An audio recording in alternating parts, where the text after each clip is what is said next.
Des scientifiques ont découvert une femme possédée par un démon et ont décidé de l'apprivoiser comme un chaton. Découvrons ce qui s'est passé ensuite.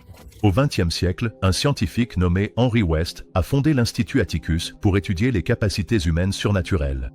Il s'intéressait particulièrement à la télékinésie, à la perception extrasensorielle et à d'autres phénomènes paranormaux. D'après les entretiens avec les membres de sa famille et ses collègues, on apprend qu'Henry passait presque tout son temps à l'Institut et accordait rarement de l'attention à ses enfants, son fils Stephen et sa fille Kathleen. La femme d'Henry a admis en souriant qu'elle n'avait jamais rencontré de plus grand bourreau de travail que son mari. Il était complètement absorbé par son travail. Tous ses collègues partageaient le même sentiment. Nous revenons à l'année 1974. Henry West invitait diverses personnes dans son laboratoire pour effectuer des tests et déterminer si elles possédaient réellement des capacités spéciales. Le plus souvent, il utilisait des cartes spéciales pour ses expériences. Le scientifique s'intéressait également de près au prétendu pouvoir télékinétique d'une femme soviétique nommée Nina Kulagina. Finalement, Henry fit la connaissance d'un homme nommé Norman. Il semblait manifester de véritables capacités télékinétiques et le scientifique fit venir ses collègues pour qu'ils puissent eux-mêmes assister au phénomène. Norman fit avancer une petite voiture jouée sur une table et mélangea même des céréales dans un bol. C'était incroyable, mais il s'est avéré ensuite que Norman n'était qu'un imposteur. Il utilisait un petit aimant pour réaliser ses tours. Henry fut profondément déçu. Bientôt, il eut une nouvelle patiente, Judith Winstead. Elle avait été amenée par sa sœur Margaret, qui était très inquiète du comportement troublant de Judith. La femme avait l'air extrêmement étrange et n'était pas sortie de sa chambre depuis des jours. Dès la toute première séance de test, Judith se comporta de façon inhabituelle. Elle ne pouvait pas répondre aux questions les plus simples, se tenait fréquemment la tête, pleurait, se mordait les bras jusqu'au sang. Et parfois, elle riait même de façon incontrôlable. Personne ne pouvait expliquer son comportement étrange. Judith obtenait des résultats incroyables à chaque test que le docteur West lui faisait passer. Un jour, elle a même déplacé des chaises par télékinésie. À un certain moment, les scientifiques ont commencé à croire qu'elle était aussi puissante qu'un dieu. Et pourtant, malgré ses capacités, Judith ne semblait pas heureuse. C'était comme si son esprit et son corps étaient contrôlés par quelqu'un ou quelque chose d'autre. Elle défiait sans effort les lois de la physique. Judith a été laissée dans le laboratoire pendant le week-end afin que l'équipe puisse observer ses capacités pendant le sommeil profond. La première nuit, un jeune membre du personnel nommé Kenneth était de garde. Il était assis au bureau dans sa chambre lorsque soudainement, Judith s'est levée de son lit. Elle a commencé à déplacer des objets dans la pièce et Kenneth s'est immédiatement enfui, terrifié. Judith est retournée calmement dans son lit et Kenneth ne fut jamais revu. Le comportement de Judith est devenu de plus en plus instable. Sa sœur Margaret a cessé de répondre aux appels. Les scientifiques ont néanmoins décidé de poursuivre leurs recherches. Judith hurlait souvent d'une voix inhumaine, et très vite, toute l'équipe de recherche fut terrifiée par elle. Sauf Henry. Il passait beaucoup de temps avec Judith, et cela commença à peser sur son état mental. Le scientifique ne rentrait presque plus chez lui. Lors d'une autre séance, Judith se mit soudain à frapper la table du poing avec une force incroyable, effrayant les assistants d'Henry. Ils réalisèrent qu'ils ne pouvaient plus gérer ses pouvoirs et contactèrent un collègue d'un autre institut, Robert Coep. Mais cet homme n'avait aucune idée de ce dont Judith était réellement capable. Elle fit la démonstration de sa pyrokinésie, manipulant les flammes des bougies et les allumant même par la pensée. Judith poussait facilement les autres membres du personnel au bord de l'hystérie.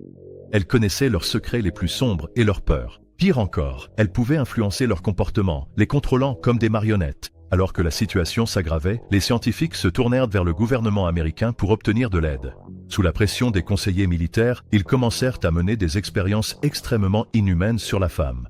Au cours de l'un de ces tests, Judith se mit de nouveau à grogner, à attaquer les gens et à projeter des objets dans la pièce par télékinésie. Puis, une épaisse substance noire commença à couler de sa bouche. Le gouvernement américain décida d'utiliser Judith comme une arme, en se servant d'elle comme d'un outil dans la guerre froide contre l'Union soviétique.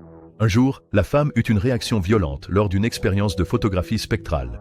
Et à ce moment précis, Henry fut victime d'une crise d'épilepsie, alors que le docteur West n'avait jamais souffert d'épilepsie auparavant.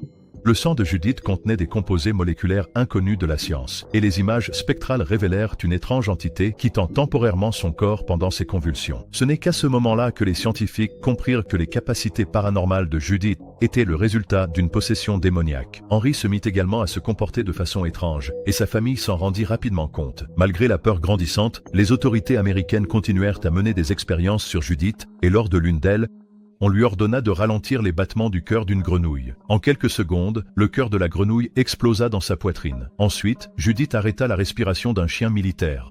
Les lumières s'éteignirent. Judith disparut de la pièce et attaqua soudainement l'un des scientifiques.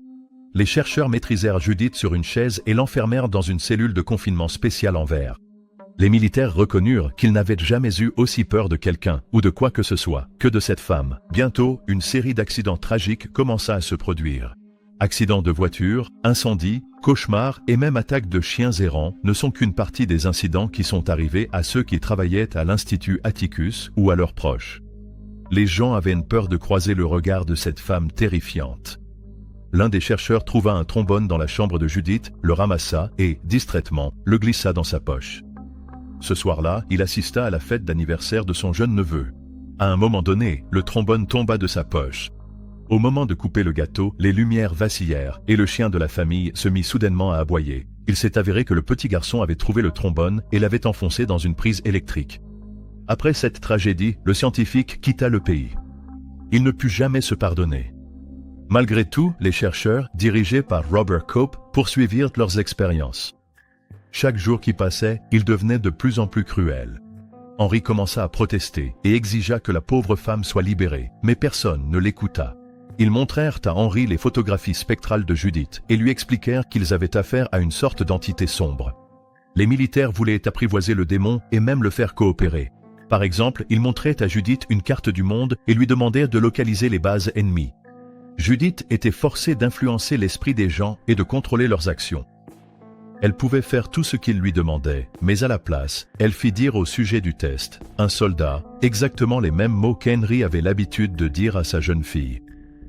Judith éclata d'un rire maniaque, et le docteur West fut submergé par la peur. Les militaires réalisèrent qu'ils étaient incapables de contrôler une force aussi puissante. Tout ce qu'ils pouvaient faire, c'était tourmenter la pauvre Judith et la forcer à souffrir, en espérant qu'ils pourraient d'une manière ou d'une autre utiliser son corps pour communiquer avec le démon à l'intérieur. À cette fin, ils eurent recours à l'électroconvulsivothérapie, mais même cela ne donna aucun résultat. Judith endura une douleur atroce, mais le démon en elle refusa de prendre contact avec les militaires. Finalement, les chercheurs décidèrent de se tourner vers la religion. Ils firent écouter à la femme des enregistrements d'église, et il devint rapidement évident qu'elle n'aimait pas du tout cela. Henry commença à se comporter de façon encore plus étrange. Il avait l'air profondément effrayé, s'enfermait dans son bureau, se parlait à lui-même, pleurait et tremblait de peur. Il se plaignait sans cesse qu'une sorte d'ombre l'avait attrapé et que quelque chose d'horrible allait bientôt lui arriver. Lors d'une autre expérience, on demanda à Judith d'arrêter temporairement la respiration d'une personne vivante montrée à l'écran. Elle identifia sans effort le nom et l'emplacement de l'homme, puis commença à l'étrangler télépathiquement. Malgré des ordres répétés, elle refusa d'arrêter, si bien que les chercheurs remplirent sa chambre de gaz. Le gouvernement américain décida d'utiliser Judith pour éliminer leurs ennemis politiques. La femme perdait de plus en plus le contrôle de son propre corps. Elle essayait de résister, hurlant, grognant, gémissant et pleurant, mais les militaires n'y prêtaient aucune attention. Elle se mit à parler dans une langue inconnue, et ses crises devinrent plus fréquentes. Les militaires continuèrent d'utiliser l'électroconvulsivothérapie, et confirmèrent bientôt une fois de plus que Judith était bel et bien contrôlée par une entité maléfique. Ils ne voulaient pas impliquer l'Église, mais finirent par réaliser qu'ils n'avaient pas d'autre choix. Ils décidèrent d'exorciser le démon du corps de Judith. Un prêtre fut amené pour accomplir le rite d'exorcisme. Les soldats s'armèrent et se préparèrent au pire. Leur plan était de transférer l'entité maléfique dans l'un de leurs hommes. Beaucoup de scientifiques s'y opposaient fermement, mais personne ne les écouta. Dès que le prêtre s'approcha de Judith, elle se mit à grogner.